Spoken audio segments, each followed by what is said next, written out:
From the KATC Weather Lab, here's Rob's forecast. Welcome back. Well, we all don't like those meandering tropical systems. We saw one last August. This time around, it's going to be in Texas, but we may see some weather from this system, and it could get serious as we go into early next week. But a lot of ifs in the forecast, and meandering systems certainly disliked by meteorologists because there's always a forecast bust in the forecast, and we'll talk more about that coming up. First off, though, in the near term, typical summer weather pattern, that's going to continue for tomorrow. The upper level axis, shear axis that we've seen, the upper level low, starting to move out. Don't see it as well defined, and we do have a little bit of frontal boundary off to the north of us back into Texas, and that's going to be kind of a player with this tropical system as it moves in later this weekend, going into the weekend, mainly over Texas, but we can't rule out some pretty hefty tropical rain bands, whether we see a consolidating system in the Gulf of Mexico or not, because some of that deep tropical moisture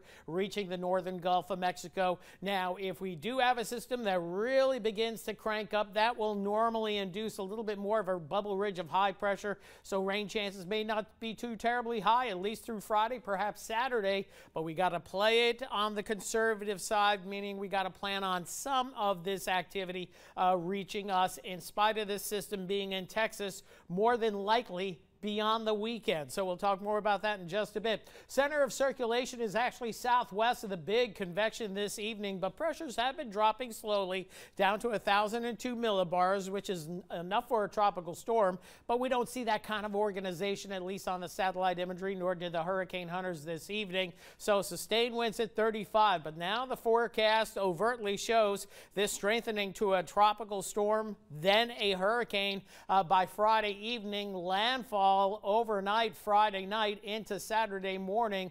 So that's where the heaviest rains and the winds are going to be in the storm surge, at least initially as we head into the weekend. Then watch what happens. The circle just gets bigger. That's because this is a meandering system. It could go in any direction. Earlier runs had it starting to shift over toward Louisiana. Right now we see that to southwest, but that means beyond the 5 days, this can't get back out in the Gulf of Mexico and then head toward Louisiana for the middle part of next week. So very tricky forecast when it comes to forecasting these systems. And again, this is the Monday position. So it will be a while before this affects us, but we'll be talking about it each and every day. Tropical storm watches and hurricane watches posted for the Texas coast. Storm surge watch, northern Texas coast. Now we may see some of these watches with time. May not be tomorrow, may not be Friday, Saturday, Sunday, Monday, maybe. So we'll have to wait and see. Never trust these weather systems as they move inland and become stationary across Texas. Now, the European model kind of a little bit more in concert with what the National Hurricane Center is saying. The heaviest rains in Texas going through this weekend, but notice what happens with the low with the European model. It heads back over to open water as we go into Monday and Tuesday, and the model actually bringing this back up to a tropical storm, perhaps even a hurricane prior to landfall in Louisiana. But this is conjecture. This is just one of the many possibilities that we may see with this system. So first off, what we do know, this is going to be a prolific rainmaker as we look at the European model.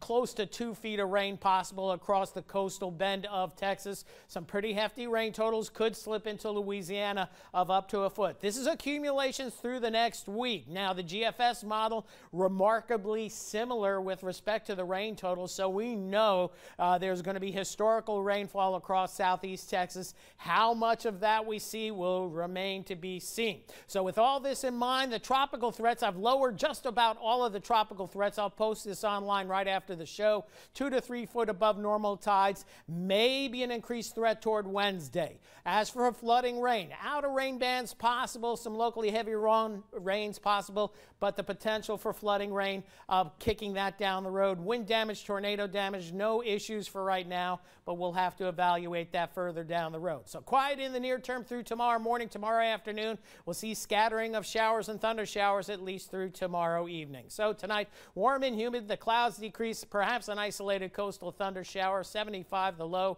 Tomorrow we'll go back up to 93 before the storms kick in the afternoon. Pretty good chance of storms, though, at 60%. They won't be completely tied with that system in the Gulf. And as we go down the line, this 10-day forecast is going to change all over the place. I have not changed the numbers, although I do expect higher prospects of rain and storms Monday, Tuesday, Wednesday of next week, and that's when we could see tropical storm conditions at the very least locally. All right, thanks, Rob. Still ahead here on KATC, the first excerpts from Hillary